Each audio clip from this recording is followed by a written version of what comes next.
What is going on, everybody? Anon here, and we are going to go back to being a little bit of a spreadsheet jockey here for a video. Now, this is one I've been wanting to do for a while, and yeah, just quite haven't quite gotten there. So, a lot of folks are either familiar with Pokemon when it comes to performance of sealed product, or they're familiar with Magic the Gathering when it comes to performance of sealed product. There isn't a whole lot of intermingling because a lot of folks that are in this space, they like Pokemon, don't really care about Magic, or they love Magic, they don't really care about Pokemon. So one of the things that I've done, because after watching these sets extremely closely for the last couple of years, um, was really you start to notice that the collector boxes for Magic continue to move in a positive direction, no different than Pokemon. I mean, everybody knows that 100% of Pokemon sealed booster boxes over time have gone up and are significantly more valuable than they were at release. However, we're starting to see the same thing with Magic the Gathering. Not a whole lot of people talk about it. And there's also a little bit of a pattern where things with Wizards of the Coast tend to move in threes. And not in a positive way, but they have three good sets surrounded by three bad sets. So what I did here was I took every single collector box from 2024, 2025, 2026. Here we have every booster box for Pokemon. Now I obviously excluded the specialty sets because they don't really apply here. And quite honestly, if you can buy them at MSRP or at retail, for the last 3 years, outside of Black and White and Surgic Sparks, they have all outperformed pretty much anything. But really want to get to here, and I started to mess around a little bit with Pokemon. Again, this is more of a Magic video, but I have this here for a reason. I started messing around with Pokemon because when you get to the returns, and what I did here was this is an annualized return. This is just a simple prorating the return and per day, multiplying it by 365. It's not as complex as an IRR, quite honestly, because I didn't have time to do it. So this is basically your annualized return if you're able to buy from distro. But more importantly for this audience, it's your annualized return if you buy the product at release date. And that's not pre-ordering it way in advance. That's not waiting for everybody and their brother to dump product on TCG Player and buy there. This is just a ballpark price at release date. And for most of you out there, that's really what you're trying to do is you just buy the product at release date and then you just sit on it and you hold it. So I looked at the numbers and I kind of looked at Pokemon and I tried to look at some of the numbers like Surging Sparks, Twilight Masquerade both had pretty sizable reprints. Now, obviously, Surging Sparks materially ahead of Twilight Masquerade. But unfortunately, the math here doesn't really work because if you go to these guys here, this is before the market went nuts. So if any of these sets came out today, these boxes would be probably 210 to 235. But before we get there, let's start Magic the Gathering. So we have the release date. Ooh, I don't even know what I'm doing here. So we have the release date here, release price. This is just my ballpark from TCG Player. And I started this in early 2025. So I just picked it up. It's been almost a year since I looked at this, it's kind of interesting to see how much things have moved. Here's your current price, your current quantity available. And I think the most important thing here is you go back to 2024, how few of these are available. And obviously Outlaws of Thunder Junction are available because this was available in distribution forever. So was Karlov Manor. And then you go to the recent ones. Innistrad Remastered hasn't performed well. Aether Drift hasn't performed well. Again, this is a public perception. Tarkir Dragonstorm has performed well, but MVP had so many of these sitting. And Tarkir was really the last set where there was the ability to open order collector boxes without taking a pro rata amount of play boxes. That really came into play starting with Final Fantasy. Then Edge of Eternities is almost gone. Spider-Man, they printed the shit out of. Avatar, they printed the shit out of. Then you look at Lorwyn, Turtles, Strixhaven's just out. Marvel Superheroes doesn't really matter. So you can really start to see just the amount of product drying up after the fact. Here's your days post release. So effectively, how old is the product? And then we start to get into this is the percentage return from release. So this is current price minus release price divided by release price. Very, very simple. And then this is based on what your distro cost is, which is column O. So you can start to see, obviously, from distro price, I put this in here initially just to kind of see what the numbers look like.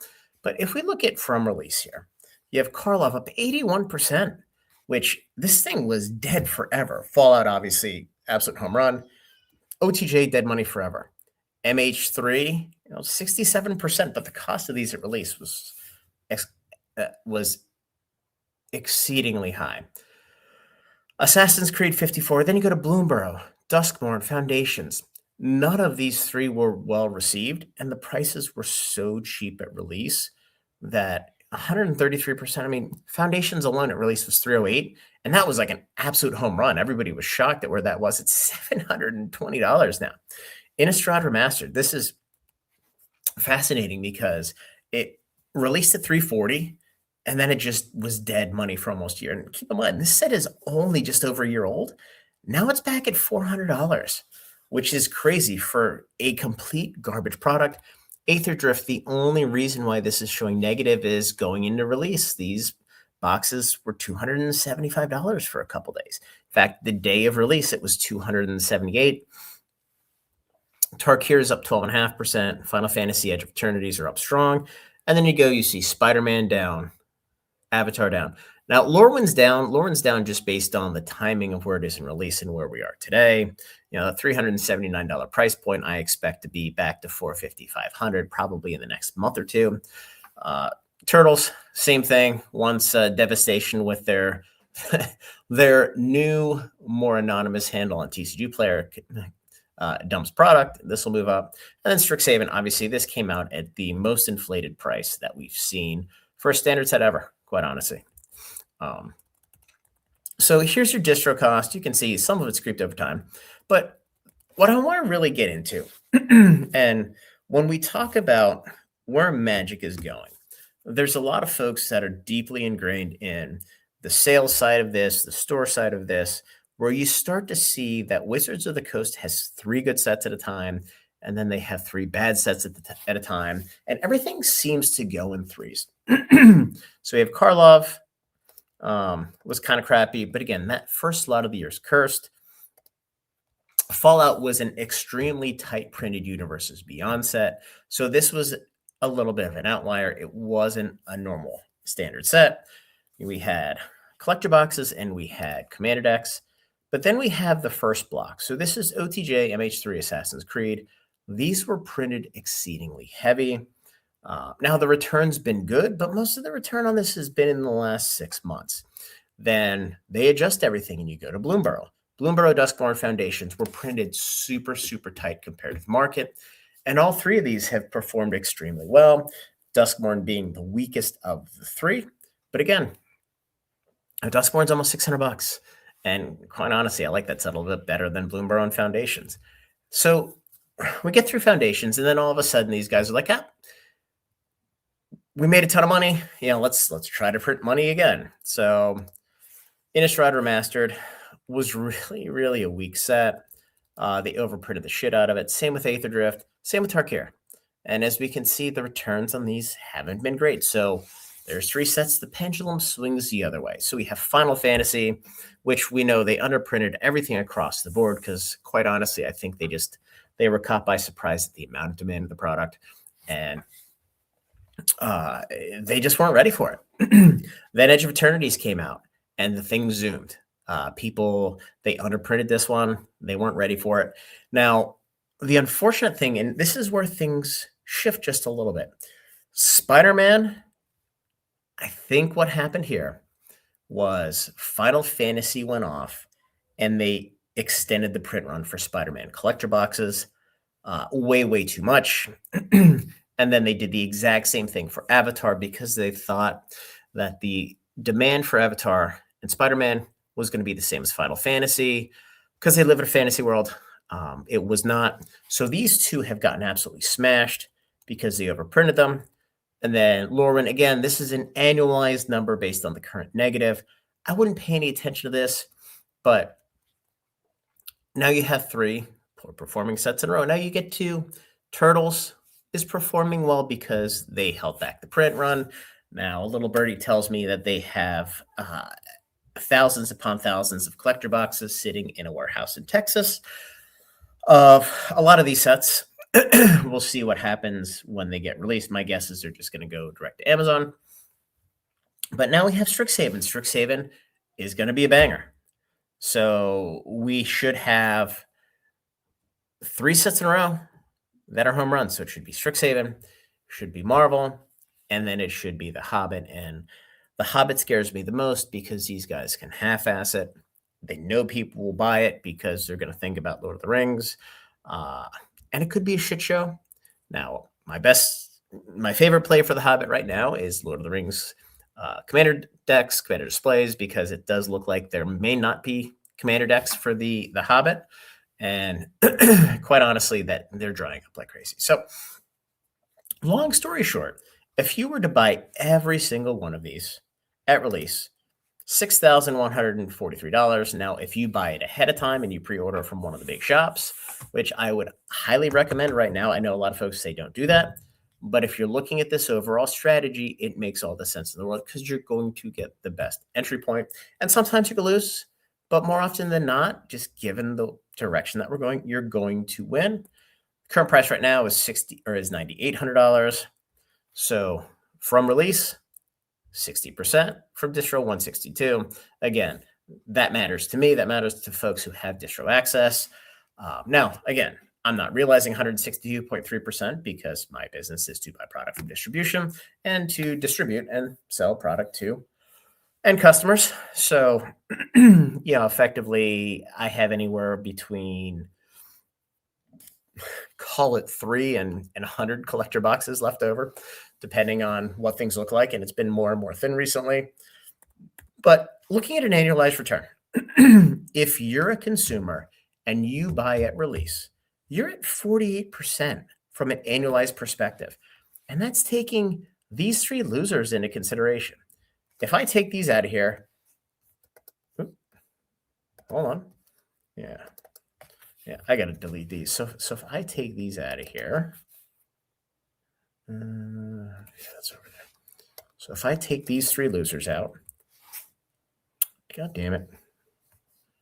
Hold on. This is calculating from these guys here.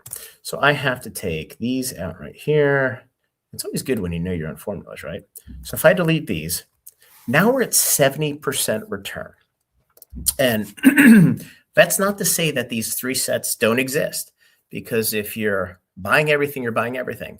But the point of the matter is these 3 boxes are the most likely to have outsized returns over the next 12 months, because that's just what happens. So 48% annualized return over the last 2+ years is absolutely phenomenal. And keep in mind, this is in a world where everybody's shitting on Wizards and Wizards of the Coast, Hasbro. The world fucking hates them. They screwed up Spider-Man. They screwed up a multitude of these sets. Everybody bitches and moans, and the products continue to age well and outperform.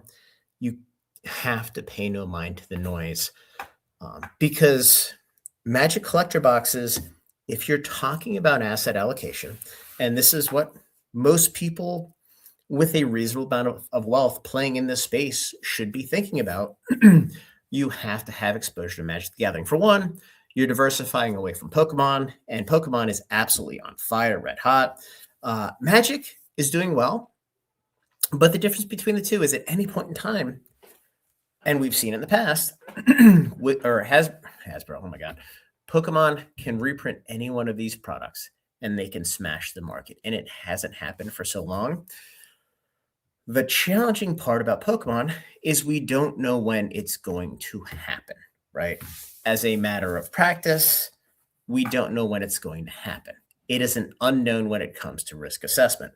With Magic the Gathering, we know with 100% certainty 18 months from now, they are not going to print more collector boxes. Now, as I always say, with Wizards of the Coast, there's no rules, or with Hasbro, there's no rules. But we're now going on 3 years of precedent. And even though they have most likely, with a high degree of certainty, reprinted a couple of those boxes. Those were in the Cynthia Williams days. She's long dead from 3 companies since then. So when it comes to the risk mitigation of your downside and your certainty of what's going to happen, Magic the Gathering collector boxes are a far more certain bet than Pokemon booster boxes are for the first 2 years. They just are. And look, you're going to have boxes like Destined Rivals. You're going to have boxes like Phantasmal Flames that have grossly outperformed anything in our wildest dreams. But the fact of the matter remains is, if we take this, and this is where it's interesting, right? So if we take Surging, Stellar, Twilight, and Temporal, and we take these out, now all of a sudden we're only looking at 21%. So it's not nearly, 61% versus 48%. So it's not nearly as heavily weighted toward Pokemon as you would think. The other part of this is you have a lot more opportunity to put more dollars to work in Magic and diversify across multiple sets. And again, the reason I backed out Surging, Stellar, Twilight, and Temporal is the price at release was deflated. It was before we got into this raging bull market. And again, the bulk of your return here are going to be on a couple sets that are absolutely stone cold primed to get reprinted. Now we have no control over that. We don't know when it's going to happen. Now I think every single sane person out there has a high degree of certainty that it is going to happen outside of what I know, what I've conveyed, and what hasn't quite happened yet. That's neither here nor there. But when you're looking at allocating an asset base, you do it where you know what's going to happen and you have the least amount of downside exposure. And quite honestly, right now, it is in Magic the Gathering collector boxes. Again, you can try to game the system. You can pre-order them well in advance. You can try to get them from Amazon. You can try to get them from an LGS. The release price, again, this is on TCG Player, so I would argue that anybody with just a shred of motivation can get a better price point than this. Now, you may not be able to get that. Let me rephrase this. You can get a better price point than this at scale for Magic. You can't get a better price point at scale for Pokemon. And I'm sure there's going to be three Timmies in the comments that are like, well, I got 17 cases at MSRP from my LGS. Well, but most people can't do that. You'll get a box or 2 boxes, or you'll buy a box from Danny Phantom, or you'll get one of the one of the 3 MSRP boxes that Safari Zone puts up for sale, and then everything else goes back to normal price. Now, there's just an example. But with Magic the Gathering, you can shop around. You can get Stomping Grounds, you can get Forge of Fire, you can get Double Infinity, you can get Collector's Store. There's a lot of large stores where you can get this. You can get it from MVP. So you can put hundreds of thousands of dollars to work at a reasonably cheap price without moving the market on Magic collector boxes, which is something that you cannot do with Pokemon. It is what it is. And the other thing, just real quick to mention, if we look at the total amount of boxes available, now obviously the boxes that haven't got reprinted are super dry, but 1,000 for Surging Sparks still, 956 for Mega, 600 and some for Phantasmal. Obviously, Perfect Order is brand new. Destined Rivals at 117 is super, super tight. Like, it's ridiculously tight. That number is going to change here shortly. But again, Magic the Gathering collector boxes have an exponentially higher degree of certainty that you're not going to get smashed because there's no reprint window. Now, again, they reprint a ton. They hold it in a warehouse. They'll leak it out over time through Amazon. But when it comes to distribution, once it's here and it's gone through release, you're not getting any more through distribution, which creates a high degree of certainty in the market and a high degree of confidence that you're not going to get your face ripped off, that they're not going to reprint the product. And that's just not something that's ever going to exist in Pokemon. So now, I'm not saying don't buy Pokemon, I'm not saying don't buy Magic, but when you're looking at diversifying yourself across the two bellwether games, quite honestly, and neither one of these is going to fail, at least not in our lifetime at this point. I think you need a little bit of both. Whether you like it or not, I wouldn't go full Pokemon. I certainly wouldn't go full Magic. So, anyway, guys, I just wanted to lay the math out here. Let me know what you think. Like the video, subscribe to the channel, join the Discord, and enjoy your Sunday. I am going to record the distro update here in a little bit.